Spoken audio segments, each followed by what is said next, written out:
L'idée là c'est 10 minutes pour vous présenter voilà, un peu un panorama des choses qui existent. Et puis ensuite on ira en atelier également voilà, réfléchir tous ensemble sur ces questionnements. Donc dans l'émission du pôle éclat, donc voilà, vous l'avez vu auprès de ces différentes présentations, c'est apporter voilà, de la connaissance technique et scientifique sur la gestion des plans d'eau. Mais on a également voilà, pour mission de transmettre ces informations vers la sphère opérationnelle, ce qui est souvent un travail assez difficile pour les scientifiques. Et donc voilà, on réfléchit à finalement quels seraient les outils les plus performants pour répondre aux besoins de la sphère opérationnelle. Et donc voilà, on se pose des questions pour qui, pour quels besoins, et puis comment finalement transmettre cette information. Et l'idée là de cette présentation, c'est de vous faire un peu un panorama des choses qui existent déjà à proximité ou non du pôle éclat, et puis ensuite voilà, de réfléchir ensemble à qu'est-ce qu'on pourrait mettre en place au niveau du pôle éclat. Alors dans ce premier panorama que je vais vous faire, c'est un peu voilà, sur les plateformes numériques qui existent à l'usage de la surveillance et de la gestion des plans d'eau pour la sphère opérationnelle. Donc il y a voilà, différentes plateformes que vous connaissez sans doute déjà pour une partie d'entre vous. Hein. Donc il y a le site. Donc la majorité de ces plateformes en fait, ont émergé au moment de la DCE et donc du besoin en fait, d'avoir voilà, des outils pour juger de la qualité des plans d'eau. Et donc vous avez ce portail Hydrobio DCE hein, qui est développé par l'INRAE, où on trouve une multitude d'informations, notamment voilà, sur les méthodologies associées aux méthodes pour la DCE, des modèles informatiques de saisie des données, et puis également des unités de calcul d'indices, donc un site voilà, assez complet, qui des fois a un peu de lacunes sur la mise à jour des documents. On y reviendra. Vous avez aussi le portail technique de l'OFB, pour l'instant sur laquelle il y a également une page associée au pôle éclat, et donc c'est une plateforme multi-thématique où il y a de nombreux documents, notamment sur la qualité des milieux aquatiques, sur les méthodes également de surveillance, et puis il y a également voilà, toute la connaissance apportée par les équipes de l'OFB.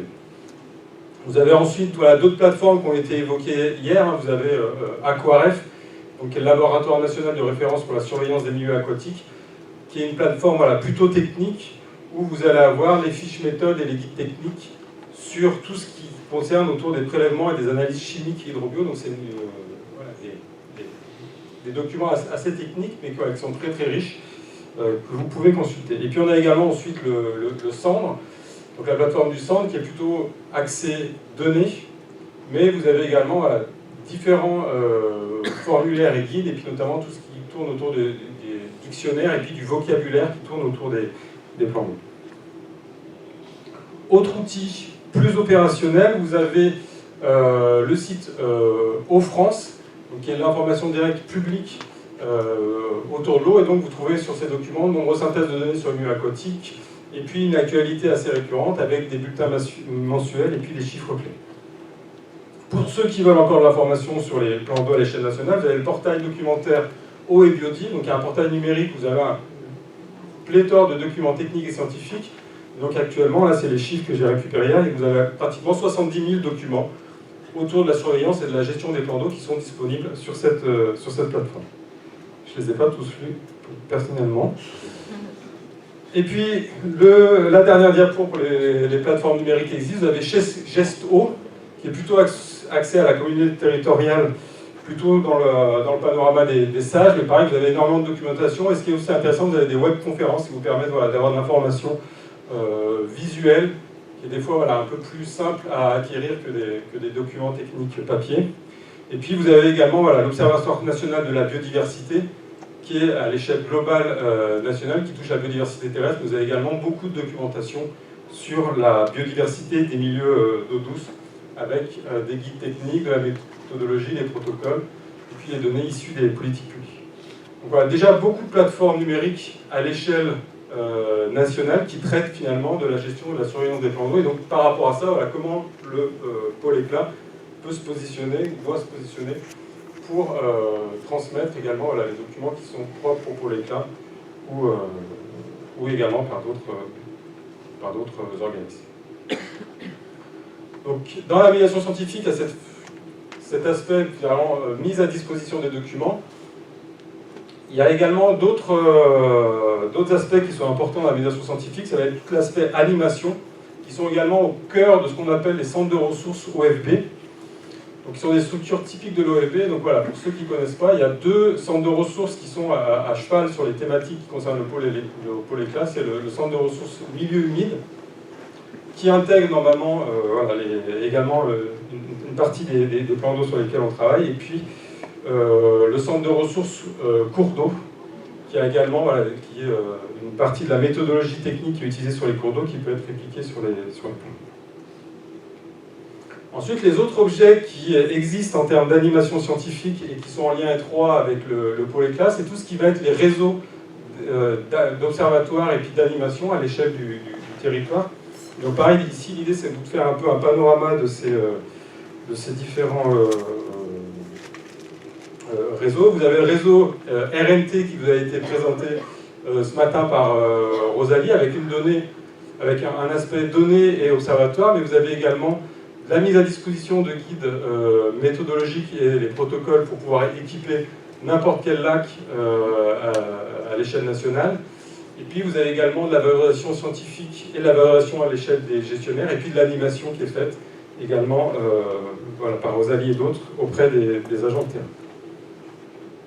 Vous avez un autre réseau qui fait partie du pôle éclat, qui vous sera présenté demain par Altera, c'est le réseau national du site de démonstration de restauration des plans d'eau, qui s'étend sur l'ensemble du territoire métropolitain, qui intègre à la fois des suivis et de la donnée, mais qui a également un objectif d'animation, avec la mise en place de guides méthodologiques à l'usage des gestionnaires, la valorisation scientifique, et puis également de l'animation auprès des acteurs. Alors, il y a une diapo qui a sauté, c'était également donc, le réseau OLA qui a été présenté tout à l'heure, qui concerne plutôt les 4 grands lacs alpins. Vous avez le réseau Lac Sentinelle qui vous a été présenté ce matin, où il y a énormément d'animation et de valorisation à l'usage des gestionnaires, comme la malle pédagogique qu'on vous a présentée tout à l'heure. Hier, pardon. C'est parce qu'on a eu des demandes, donc peut-être on fera un petit point tout à l'heure. Vous avez récemment donc, les collègues des Pyrénées qui sont également regroupés en GIS, associés également au réseau Résalpire qui suit une quinzaine de lacs dans les Pyrénées, où il y a également de l'animation et du partage de connaissances à l'échelle locale. Vous avez également sur la partie plan d'eau aquitain, donc depuis des dizaines d'années, une animation portée par différentes structures, donc les collègues ici bordelais, le ZIABEL, qui est le syndicat mixte des lacs médocains, j'ai jamais su comment le prononcer, et puis également l'agence de l'eau, avec également des animations, et cette année une action au sein du pôle éclat, qui est la préfiguration d'un observatoire des lacs et étangs aquitains, pour faire de l'animation autour de ces systèmes. Et puis finalement, ces réseaux territoriaux, ils sont en train de pousser un peu, d'émerger de partout au niveau national. Vous avez le GIS plan d'eau jurassien qui est en train d'émerger, qui a été abordé tout à l'heure par Laurent. Vous avez également les collègues du parc régional des lacs volcaniques qui sont en train de réfléchir à la mise en place d'un réseau d'observation des lacs et également de l'animation auprès des acteurs territoriaux. Et puis vous avez également dans le nord les collègues vosgiens et puis les collègues de Hauts-de-France qui réfléchissent également à une animation en réseau territorial. Donc vous voyez qu'il y a pas mal de structures et d'animations qui sont en train d'émerger au niveau territorial. Et ensuite, c'est comment le pôle éclat peut arriver finalement à partager, à co-animer avec ces différents réseaux. Donc finalement, il y a plein de plateformes qui existent à l'échelle nationale.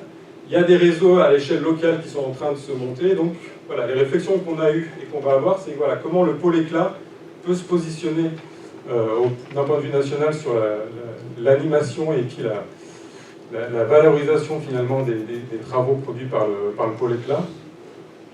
Et donc finalement, c'est ce qu'on vous propose de faire tout à l'heure en atelier.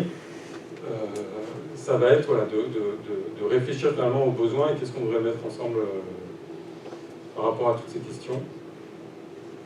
Et au niveau du temps, on est bon. Et je finirai juste du coup par faire un tour de table global pour savoir finalement qui va travailler autour de cette question. Et donc Avec Anne, on a présenté un peu une présentation du public qui était là. Donc parmi, on a 84 participants qui participent à cet AG, 56% qui font partie du pôle éclat et 44% qui sont extérieurs. En termes de représentation géographique, vous voyez qu'on est plutôt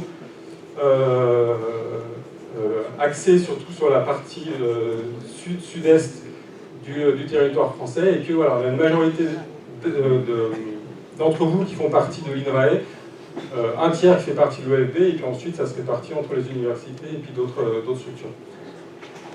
Donc, c'est toi, tu t'es reconnu. Donc voilà le tour de table des personnes qui sont ici. Donc voilà, on vous propose de tous ensemble de réfléchir sur cet outil de médiation scientifique pour aller vers un centre de ressources pour le pôle éclat.